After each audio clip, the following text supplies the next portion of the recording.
দীর্ঘ 9 থেকে 10 বছর পর আমাদের ভাগের পুকুর থেকে মাছ ধরলাম। আর কি কি মাছ পেলাম তাই আপনাদের সাথে আজকে শেয়ার করব। প্রথমত আমরা পুকুরে থাকা কচুরি এবং আবর্জনা পরিষ্কার করে নিলাম।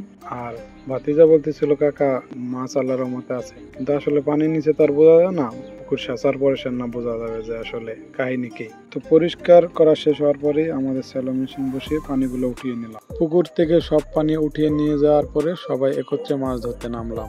মাছ ধরতে নেমে তো সবাই অবাক, আসলে আশানুরূপ তেমন মাছ পাওয়া যাচ্ছিল না। কারণ দীর্ঘ 9 থেকে 10 বছর যে পুকুর সেচা হয় না, সেই পুকুরে সবাই আশা করেছিল যে অনেক মাছ পাবে, যে কারণে সবাই হতাশ হলেও কি করার, যেহেতু পুকুর সেচা হয়েছে মাছ ধরতেই হবে, তাই সবাই তার নিজ নিজ জায়গা থেকে মাছ ধরতেছিল। তবে মাছ ধরাটা একটু কষ্টকর হয়ে পড়েছিল, অনেক কাদামাটি থাকার কারণে হাত পা একবারে গাইডে যেতেছিল মাটির নিচে, যা একবারেই যাতা অবস্থা। মাছ ধরাটা হয়ে পড়েছিল মুশকিলের, ধরতে গেলে হাত থেকে ফসকে অন্যদিকে চলে যাচ্ছিল। মাছ ধরতে ধরতে দেখা গেল কি পানি আবার অনেকটা জমে গেছে, তাই ভাই বললো কি যে পানিটা আবার উঠে নে। আর আমি তার কথা মতো শুনেই পানি উঠাইতে গেলাম।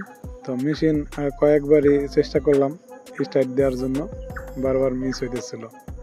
আর একবার স্টার্ট হয়েও মানে কেমন জানি উল্টো দিকের থেকে পানি বাইরে যাইতেছিল, যাতা অবস্থা। তারপরে কি ফাইনালি স্টার্ট দিলাম আর পরবর্তীতে পানিটুক সবখানে উঠাই নেওয়ার চেষ্টা করলাম। তারপরে আবার মাছ ধরা শুরু করলাম। তবে আলহামদুলিল্লাহ একবারই যে খারাপ পাওয়া যাইতেছিল তা না, মোটামুটি ভালোই মাছ পাওয়া যাইতেছিল। আর হ্যাঁ, হঠাৎ করে আমার হাতে বড় একটা মাছ ঠেকলো, আমি তো ভয় পেয়ে গেছিলাম। পরে মাছটা খুব মানে কষ্ট করে ধরলাম, কষ্ট বলতে অনেকটা পরিশ্রম হয়ে গেল। মাছ ধরার পরে দেখি কি এটা একটা গজার মাছ।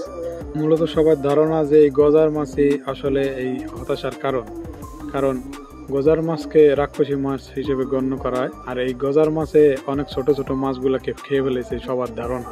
আর গজার মাছটাও অনেক বড় সাইজের ছিল, যেটা আমার হাতে নাগল পাওয়াটা একটু কষ্টের। ফাইনালি দেখতে পাচ্ছেন এই যে হলো আমাদের সব মাছ।